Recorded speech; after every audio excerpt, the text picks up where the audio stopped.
예수 그리스도로 우리 하나님 말씀 증하겠습니다. 하나님 말씀 오늘 고린도전서 14장 말씀 같이 살펴보시겠습니다. 오늘 내용 좀 깁니다. 1절에서부터 40절까지 되는데요. 성경 내용 그냥 중심으로 이렇게 분류만 하면서 해도 충분히 내용을 이해할 수 있을 것 같습니다. 우리 먼저 1절에서부터 5절까지 읽겠습니다. 사랑을 따라 구하라. 신령한 것을 사모하되 특별히 예언을 하려고 하라.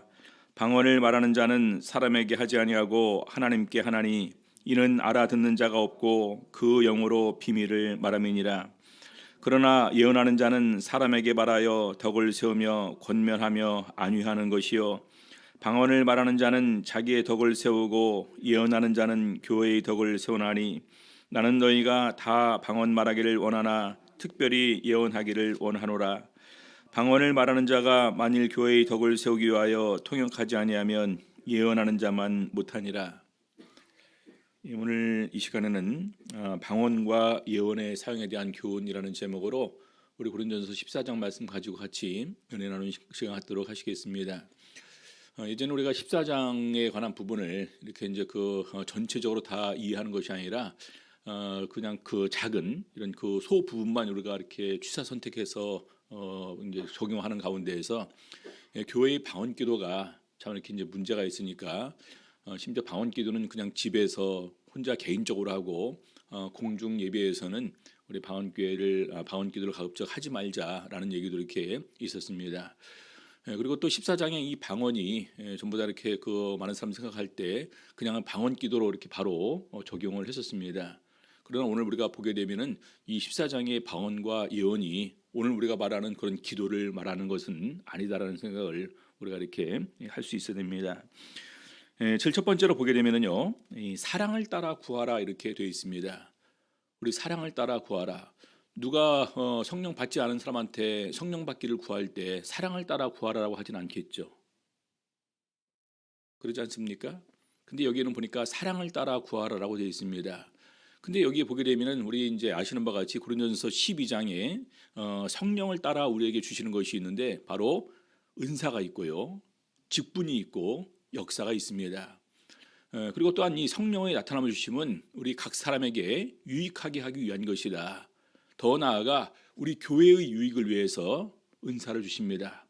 그 은사들 대부분이 자기만 위해서 사용하라고 주신 걸까요? 은사의 내용을 알고 보면 절대로 그렇지 않다는 것을 알 수가 있습니다. 은사를 주신 가장 중요한 목적은 바로 하나님의 교회를 우리가 섬기게 하기 위해서 은사를 주셨다. 그리고 역시 직분도 역시 마찬가지입니다. 직분, 세우신 직분의 목적도 역시 마찬가지고요. 그리고 중요한 때 함께 역사하시는 것도 결과적으로 우리 교회를 위해서 하나님께서 역사를 해 주시는 것입니다. 그래서 이런 은사와 직분과 역사하심을 입었다 할지라도 그 사람에게 사랑이 없으면 이것은 아무것도 아니다 하면서 얘기하는 것이 바로 13장의 내용입니다. 심지어는 울리는 꽹과리가 되기도 한다 이렇게 얘기를 합니다. 그러면서 사랑은 오래 참고 사랑은 온유하면 쭉 나가지 않습니까? 그러면서 이 14장에서 다시 또 사랑을 따라 구하라 얘기를 합니다. 사랑을 따라 구하라. 그래서 이 말은 뭐냐면요, 내가 오늘 나에게 주신 은사와 직분과 역사하심으로 우리 교회를 얼마나 사랑하고 얼마나 섬기려는 이런 마음을 가지고 그 은사와 직분을 구하라라는 것입니다. 그리고 또 하나는 그런 은사와 직분을 구하되 정말로 내 마음속에 오래 참음과 온유함과 이런 겸손과 이런 부분들이 함께 어우러진 가운데에서 은사를 구할 것을 우리에게 말하고 있는 것입니다.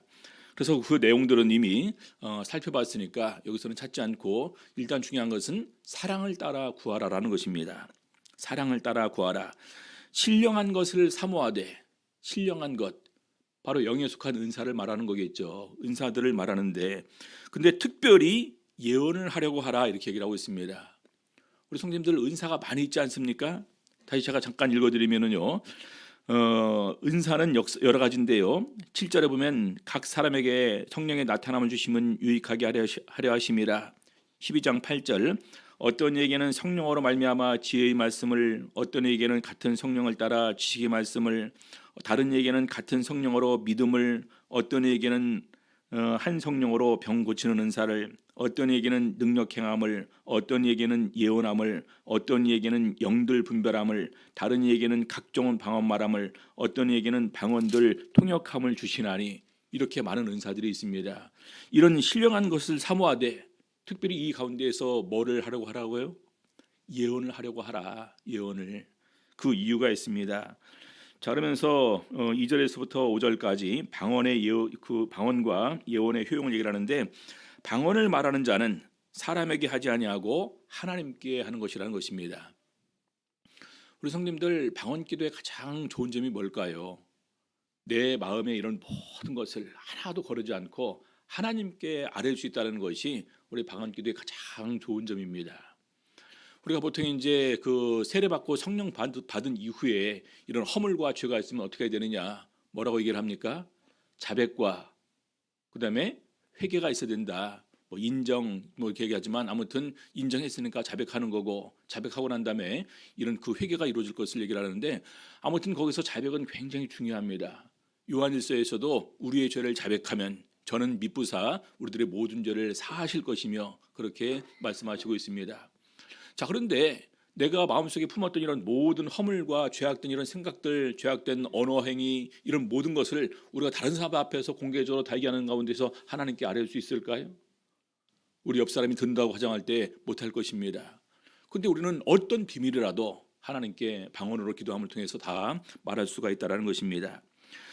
자, 그래서 방언을 말하는 자는 사람에게 하지 아니하고 하나님께 하나니, 이는 알아듣는 자가 없고 그 영으로 비밀을 말함이니라.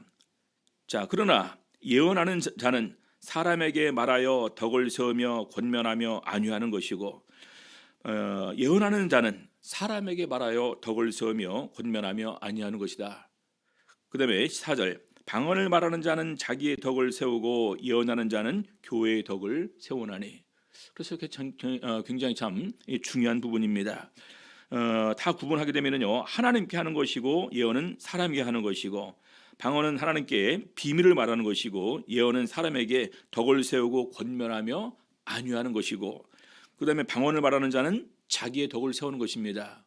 왜냐하면 하나님께서 풍성하고 신령한 은사라고 그에게 주었기 때문에, 정말로 하나님께서 인정하신, 하나님께서 그 마음의 순수함과 진실함을 인정하시고 저렇게 저 사람을 하나님의 도구로 써주시는구나, 그 자체에 이렇게 덕이 되는 거고요.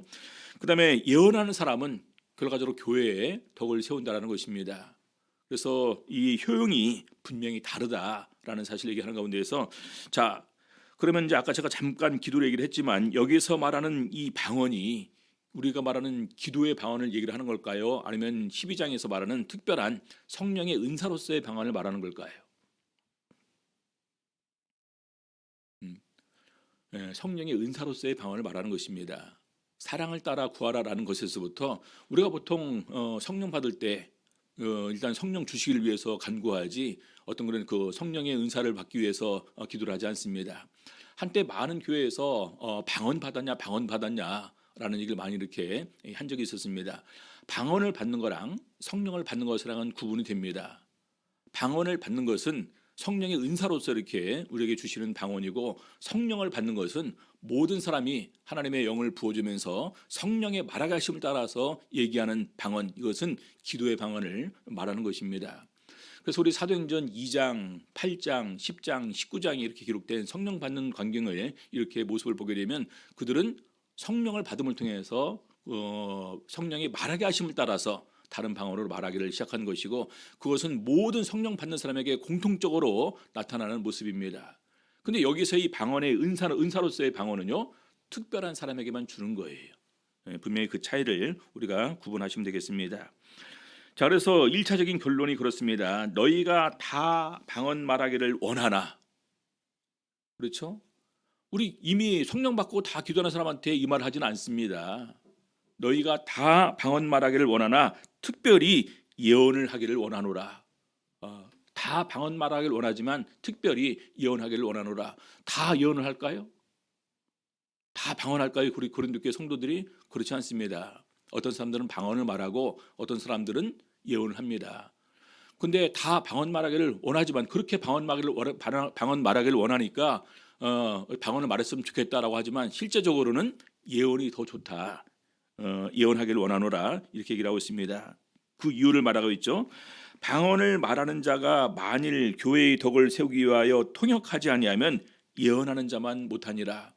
우리 교회에는 어떤 것이 도움이 될까요? 누가 지금 예를 들어서 여기 앉아 계신 고집사님이 갑자기 막 이상한 소리를 하십니다. 말 그대로 방언이에요. 근데 아무도 통역을 해주지 않았습니다. 근데 아는 같은 고집사님은 성령 충만한 가운데서 방언을 30분 동안이나 했거든요. 30분 동안 아무도 통역을 하지 않았어요. 그럼 어떻게 될까요? 그 방언은 전혀 소용없는 혼자 한 방언으로 끝나게 되는 것입니다.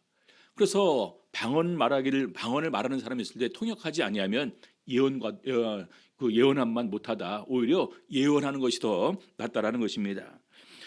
여기 예언은 보게 되면은요, 예언적인 계시를 하다, 예언하다라는 것인데, 우리 그 중국의 성경에서는 갖다가 선지 먼저 알고, 그리고 도를 강해한다라는 의미. 그래서 설교라는 것도 바로 예언의 한 범주에 포함되는 것으로 이렇게 얘기를 합니다. 그 이유가 이미 이제 예언이라는 것은 앞으로 일어날 미래에 관한 부분을 얘기하는 것인데, 우리 설교에 사실은 많은 부분이 미래의 일에 관해서 얘기를 합니다. 그렇죠? 장래의 부활, 재림, 심판, 그다음에 하나님 나라, 그다음에 영생에 관해서 얘기를 합니다. 그래서 바로 그런 부분들을 포함한 이런 그 예언을 말하는 것이 더 낫다라고 이렇게 얘기를 합니다.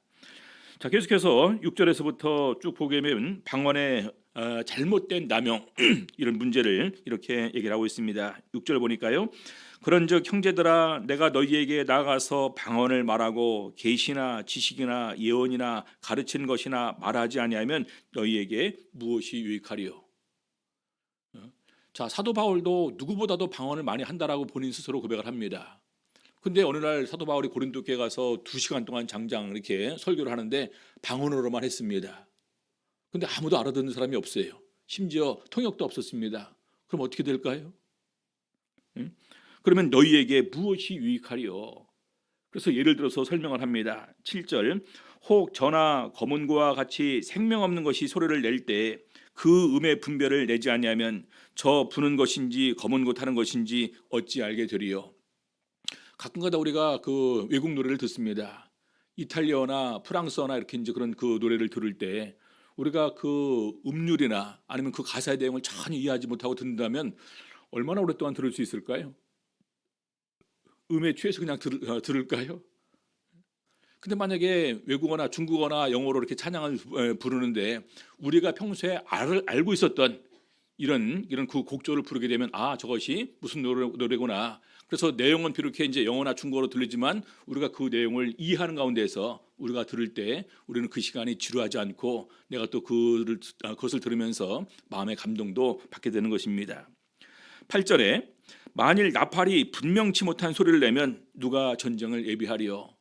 나팔을 통해서 전쟁을 예비하게 하고 공격하게 하고 방어하게 하고 수많은 전술을 이렇게 이제 나팔을 불어서 알려주는데, 근데 똑같이 이해하지 못하는 소리만 낸다면은 누가 그것을 예비하겠느냐라는 것입니다. 9절 이와 같이 너희도 혀로서 알아듣기 쉬운 말을 하지 아니하면 그 말하는 것을 어찌할리요? 이는 허공에다 말하는 것이라. 그래서 마찬가지로 혀로서 알아듣기 쉬운 말을 하지 아니하면, 다시 말해서 아무도 알아듣지 못하는 방언을 말하면 이것은 허공에다 말하는 것이나 마찬가지다라는 것입니다. 그래서 10절 세상에 소리의 종류가 이같이 많되 뜻없는 소리는 없나니 그러므로 내가 그 소리의 뜻을 알지 못하면 내가 말하는 자에게 야만이 되고 말하는 자도 내게 야만이 되리니 그러면 너희도 신령한 것을 사모하는 자인즉 교회의 덕 세우기를 위하여 풍성하기를 구하라. 소리의 뜻을 알지 못하고 듣는 것은 굉장히 참 괴롭습니다. 그렇죠. 예를 들어서 어떤 그런 그 성가대나 찬양팀이 정말로 그냥 그 멋있는 이탈리아어로 이렇게 멋진 성가곡을 불러줍니다. 근데 전혀 알아듣지 못해요. 감동이 있을까요? 그러니까 그것을 좀 그 감동을 전해주기 위해서 자막을 갖다 이렇게 써서 거기다 한글로 보여주기도 하고, 심지어는 모든 것을 갖다 다 이미 이렇게 프린트를 해서 그 내용이 뭔지 먼저 이렇게 알려주기도 합니다. 그래서 알지 못하면 이것은 말하는 사람이나 듣는 사람이나 똑같이 야만스러운 일밖에 되지 않는다, 이렇게 말하는 것입니다. 그래서 다시 중간에 12절이 중간 소 결론인데요. 그러면 너희도 신령한 것을 사모하는 자인즉, 신령한 것을 사모하는 이유가 결과적으로 나의 풍성함을 위해서지만 더 나아가 교회의 유익을 위해서 우리가 신령한 것을 사모합니다. 그러면은 교회의 덕 세우기를 위하여 풍성하기를 구하라. 방언의 이런 오남용 문제보다도 오히려 내가 방언을 하지 않는다 할지라도 다른 것을 통해서 더욱더 교회에 풍성한 다른 은사를 구해서 우리가 교회를 위해서 헌신하고 봉사할 수가 있는 것입니다. 자, 그다음에 네 번째로 방언을 말하는 자에 대한 권면입니다. 그러면 방언을 말하는 자는 어떻게 해야 되느냐? 13절입니다. 그러므로 방언을 말하는 자는 통역하기를 기도할지니. 내가 어느 날 갑자기 방언을 하게 되었습니다. 그리고 하나님께서 계속해서 나에게 뭔가를 이렇게 깨닫게 해주고 있습니다. 너무나 귀하고 중요한 것 같아요. 그러면 다른 사람이 바로 그것을 갖다가 통역해서 더 많은 사람들이 이해할 수 있도록 통역하기를 기도하라라는 것입니다. 자, 그러면서 예를 들어서 설명을 해요. 통역 없는 방언이 얼마나 무의미한 것이냐. 그래서 마치 14절에 이렇게 얘기를 합니다. 내가 만일 방언으로 기도하면, 바로 여기서 우리가 분명하게 지금까지 했던 것은 은사로서의 방언입니다. 이 기도는 뭡니까? 이것은 기도로서의 방언을 얘기를 하는 거예요. 내가 만일 방언으로 기도하면 나의 영이 기도합니다. 그런데 내 마음은 열매를 맺지 못합니다. 이런 경우가 많이 있을 수가 있습니다. 우리 성도님들 어떤 때는 너무나 피곤하고 힘들어서 기도는 하긴 하는데 그냥 입으로는 방언 말할 뿐 그냥 내 머리는 비몽사몽 안에 있고 그냥 이렇게 그래서 30분 정도 기도할 때도 있었을 것입니다. 또 어떤 때는 나는 기도하지만 내 마음은 저쪽으로 이렇게 외출나가 온 적도 많이 있었을 것입니다. 그렇죠? 교회에서 몸은 교회에서 기도하고 있는데 마음은 집에 가 있기도 하고 또 마음은 저쪽 친구가 만날 장소가 가 있기도 하고 끝나고서 영화가 볼 그 내용에 이렇게 가 있기도 하고 이렇게 나갈 때도 있을 것입니다. 그렇죠? 자, 그래서 방언으로 기도하면 내 영은 기도하지만 내 마음은 열매를 맺지 못한다라는 것입니다. 자, 그러면 어떻게 할 거? 15절 내가 영으로 기도하고 또 마음으로 기도하며. 영으로도 기도하고 마음으로도 기도하겠다라는 것입니다. 영으로도 기도하지만 마음으로도 계속해서 내가 하나님께 구할 것, 하나님께 아뢰을 것, 하나님께 고백할 것을 다 말로 이렇게 하는 것이라는 것입니다. 마음으로도 기도하며 내가 영으로 찬미하고 또 마음으로 찬미하리라. 우리가 기도하는 가운데서 영으로도 계속해서 하나님께 감사의 찬양을 드릴 때가 있습니다. 또 그렇지만 그것도 역시 내가 마음으로도 찬미하리라. 자, 그래서 14절 15절은 바로 방언 기도할 때의 예를 들어서 역시 방언 기도도 마음으로 함께 해야지만 이 기도가 나에게 덕이 생기고 유익이 있다는 것처럼 방언도 역시 마찬가지라는 것입니다. 자, 그래서 16절 보니까요. 자, 그렇지 아니하면 네가 영으로 축복할 때에 무식한 처지에 있는 자가 네가 무슨 말을 하는지 알지 못하고 네 감사에 어찌 아멘하리요. 옛날에 제가 듣기로는 우리 초창기에 장례식을 하는데 많은 분들이 이제 장례식장 와서 마지막 그 하관 땅 속에 이제 묻히는 거죠. 그것은 이제 예배를 드려야 되는데 말씀을 증거하고 같이 기도합시다 해서 방언으로 기도했다라는 얘기를 들은 적이 있었습니다. 근데 거기는 얼마나 많은 이방인들도 함께 있었을까요? 자, 그분들은 감사했을까요? 영광과 찬양을 하나님께 돌렸을까요? 아무튼 이제 그 초기에는 그것이 이제 아무튼 그렇게 하는 것인 줄 알고 했었는데 지금은 아마 그렇게 하는 분들은 안 계실 것입니다. 그렇죠? 누가 올라가셔야 될 것 같아요. 자, 그래서 17절 보니까 너는 감사를 잘하였으나 그러나 다른 사람은 덕세움을 받지 못하리로. 우리가 방언으로 감사를 했지만 다른 사람들은 전혀 덕세움을 입지 못했다라는 것입니다. 자, 18절 보니까요. 내가 너희 모든 사람보다 방언을 더 말함으로 하나님께 감사하노라. 우리 사도 바울이 방언을 말했다라는 것은 저도 이렇게 이제 이렇게 보니까 이 말씀을 통해서 이제 우리가 알았었는데 사도 바울도 하나님과의 신령한 교제를 통해서 방언을 많이 했는데 심지어 고린도에 있는 누구보다도 방언을 더 많이 말할 수 있는 사람이었다 이렇게 고백을 합니다. 자, 그러나 교회에서 네가 남을 가르치기 위하여 깨달은 마음으로 5마디 말을 하는 것이 1만 마디 방언으로 말하는 것보다 나으니라. 그래서 교회에서 남을 가르치기 위해서 깨달은 마음으로 마음을 예언하는 것이 1만 마디 방언으로 말하는 것보다 더 낫다라는 것입니다. 그래서 가장 주안점은 뭐냐? 사랑을 따라 구하는 것이고요. 가장 중요한 것은 교회의 유익을 위해서 우리가 이 은사를 활용하는 것이 무엇보다도 중요한 것임을 이렇게 증거하고 있습니다. 아무리 그 사람에게 좋은 은사, 좋은 직분이 주어졌다 할지라도 그 은사와 직분이 우리 교회에 쓰임 받지 못하면요, 그것은 의미 없는 거예요. 그것은 낭비입니다. 그렇죠? 그래서 정말로 우리가 작은 것에서부터 정말 하나님께서 나를 써주시고 그것이 우리 교회 성도들을 위해서 사용이 되어질 때 아무리 사소한 것이라도 그것은 주님 앞에서 귀한 것임을 우리가 특별히 기억을 하셔야 됩니다. 자, 그러면서 20절부터 25절을 보니까요, 지혜에 장성한 사람이 되라라는 것입니다. 결론적으로 말하면은요, 우리가 많은 은사를 구하는 거, 또 많은 은사를 우리가 사용해서 덕을 세우는 거 참 중요하지만 지혜의 장성, 어디에 장성한 사람이 되는 게 좋을까요?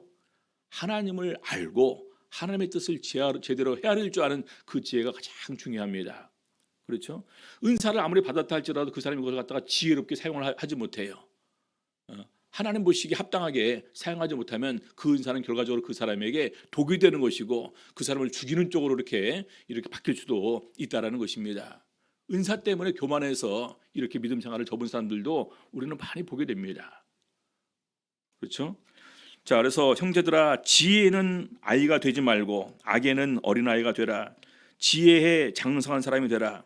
율법에 기록된 바 주께서 가라사대 내가 다른 방언하는 자와 다른 입술로 이 백성에게 말할지라도 저희가 오히려 듣지 아니라 하리라 하였으니, 우리 하나님께서 특별히 하나님의 백성을 이끌어 가시는 가운데에서 율법이 아니라 다른 방언하는 자와 다른 입술로 이 백성에게 말할지라도 저희가 오히려 듣지 아니하였다. 정말 신기하고 특별한 것. 우리가 방언 말하는 것 자체도 굉장히 특별한 것입니다. 우리 고린도 교회에서는 많은 은사가 있지만 그 중에 방언하는 은사를 제일 최고로 여기는 것이 제일 신령한 것으로 생각했기 때문에, 그래서 누구나도 다르게 방언을 말하려고 했는데 사실 우리 하나님께서 이미 말씀을 통해서 우리에게 주신 부분이 다른 방언으로 다른 입술로 말할지라도 그들이 듣지 않았다. 하나님의 백성은 그것을 듣지 않았음을 얘기를 하고 있습니다. 그러면서 22절, 그러므로 방언은 믿는 자들을 위하지 않고 믿지 아니하는 자들을 위하는 표적이나 예언은 믿지 아니하는 자들을 위하지 않고 믿는 자들을 위함이니, 이렇게 얘기를 하고 있습니다.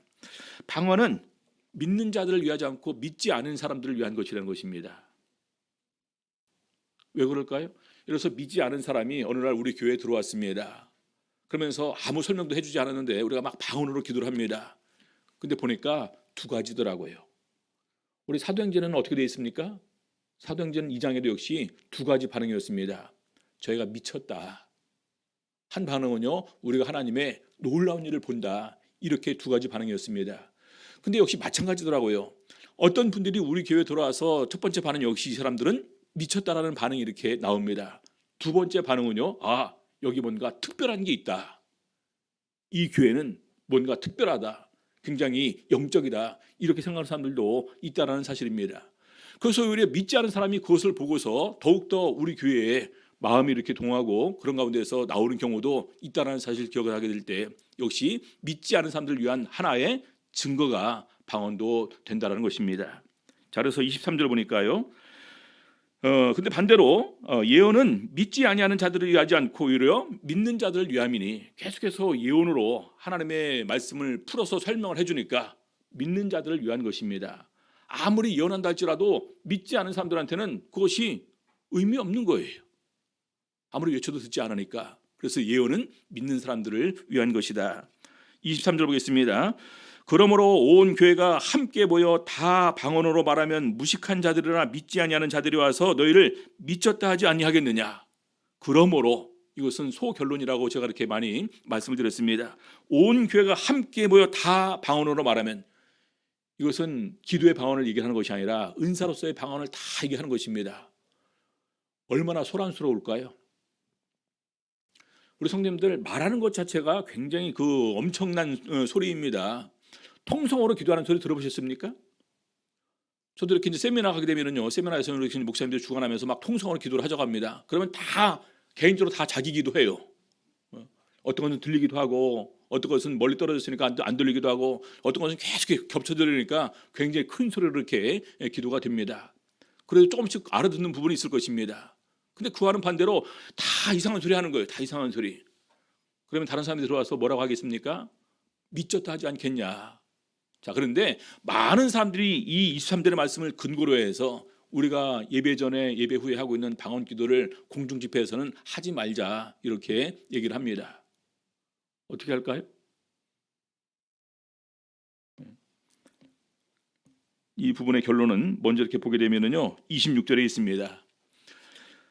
그런즉 형제들아 어찌할꼬 너희가 모일 때에 각각 찬송시도 있으며 가르치는 말씀도 있으며 계시도 있으며 방언도 있으며 통역함도 있나니 모든 것을 덕을 세우기 위하여 하라라는 것입니다.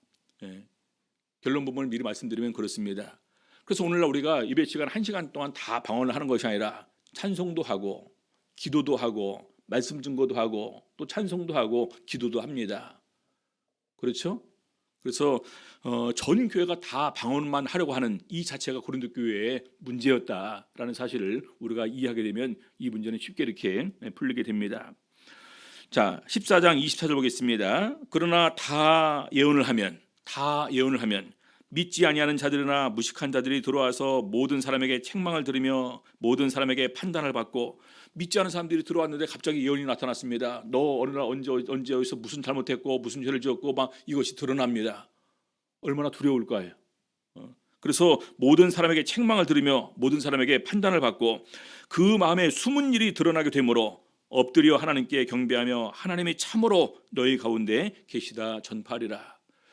우리가 초기 교회를 방문하는 이유가 그렇습니다. 우리 이제 그 전주에 있을 때도 우리 교회만 나왔던 그 부부가 김천에 가서 이런 초기 간증들을 많이 듣는 가운데에서 저절로 마음이 감동을 받고 끝나면서 기도를 하는데 얼마나 충만하게 성령을 받았는지 그냥 대성통곡을 하면서 성령을 받으셨습니다. 나중에 그 전주 돌아와서도 정말 열심히 하는 그런 모습들을 보면서 우리 어느 누구도 우리 하나님께서 친히 우리 마음을 살피시는 것을 다 부인할 수 없다. 정말 우리 하나님께서 우리 마음을 아시고 그 마음에 적절한 때에 적절한 것으로 그 마음을 감동시키는구나, 이런 것을 저희들이 이렇게 깨달았습니다. 자, 다시 계속해서 고린도전서 14장 26절, 그래서 우리가 방언만 있는 것이 아니라 찬송시, 가르치는 말씀, 계시, 방언, 통역함이 함께 있는 이런 집회, 모든 것을 덕을 세우기 위해서 해야 된다, 이렇게 증거를 합니다. 덕을 세우기 위해서, 내 가진 것을 자랑하고 내세우고 그런 것이 아니라 정말로 교회의 덕을 세우기 위해서 이런 은사들을 활용해야 될 것을 말합니다. 자, 27절 만일 누가 방언으로 말하거든 두 사람이나 다불과 세 사람이 차서를 따라하고 한 사람이 통역할 것이요. 방언으로 말한 사람이 단지 한 명만 있었던 것이 아니라 두세 사람 또는 더욱더 많은 사람이 고린도 교회에 있었다는 것입니다. 근데 하게 되면 한꺼번에 말하는 것이 아니라 순서를 따라 하라는 것입니다. 순서를 따라서 하고 한 사람이 통역할 것이요. 이 통역의 은사도 주시는 것이기 때문에 통역하는 사람이 있으면 그 사람이 통역을 할 것이요. 28절 만일 통역하는 자가 없거든 교회에서는 잠잠하고 자기와 및 하나님께 말할 것이요. 통역하는 자가 없으면 잠잠하고 자기 스스로만, 그리고 하나님께만 말하는 것으로 이렇게 하라는 것입니다. 자, 그런 가운데서 또 어떤 사람들은 예언을 한 사람들이 있겠죠. 방언과 함께 아울러 또 어떤 사람들은 예언을 합니다. 29절 예언하는 자는 둘이나 셋이나 말하고 다른 이들은 분변할 것이요. 왜 그렇습니까? 예언은 우리가 알아듣는 소리입니다. 그래서 이 예언이 참인지 거짓인지, 이 예언이 하나님께로서 오는 것인지 아니면 마귀로부터 오는 것인지, 이것을 우리가 분별해야 된다는 것입니다. 그 분별의 기준은 뭘까요? 진리의 말씀입니다. 그래서 다른 이들은 분변할 것이요. 만일 곁에 앉은 다른 이에게 계시가 있거든 먼저 하던 자는 잠잠할지니라. 이 사람이 계시라고 받아서 예언하는데 바로 옆에 있는 사람이 또 누가 계시를 받아서 예언합니다. 그러면 먼저 하는 사람은 잠잠하라라는 것입니다. 자, 31절 너희는 다 모든 사람으로 배우게 하고 모든 사람으로 권면을 받게 하기 위하여 하나씩 예언할 수 있느니라. 예언하는 가장 중요한 목적도 모든 사람을 위해서 하는 예언입니다. 근데 막 중구난방으로 예언하면 알아듣지 못하지 않겠습니까? 그러니까 알아들을 수 있도록 하나씩 예언해라.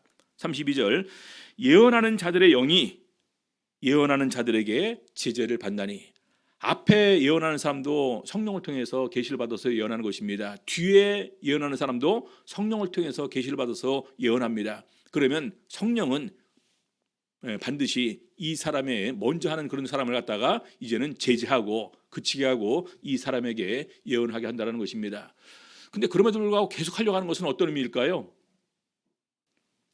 사람이 욕심이 생겨서 더 그럴듯하게 보이기 위해서 이미 하나님께서 다른 사람에게 계시를 주어서 예언을 시작했음에도 불구하고 이 사람이 자기 개인의 욕심으로 예언을 끝내지 않을 수도 있다라는 것이죠. 그래서 그런 문제가 또한 이렇게 발생할 여지가 있는 것입니다. 그래서 예언하는 자들의 영이 예언하는 자들에게 제재를 받나니 33절 하나님은 어지러움의 하나님이 아니시요 오직 화평의 하나님이시니라. 질서가 있는 분이시고 순서가 있고 화평 가운데에서 이 모든 것을 우리에게 주시는 분이시다라는 것입니다. 그래서 어지러움의 하나님이 아니시요 오직 화평의 하나님이시니라. 자, 그다음에 34절부터 방언하는 여자들에 대한 권면입니다. 저번에 말씀드렸죠. 왜 특별히 고린도 교회에서 여자들에게 잠잠하라고 했을까?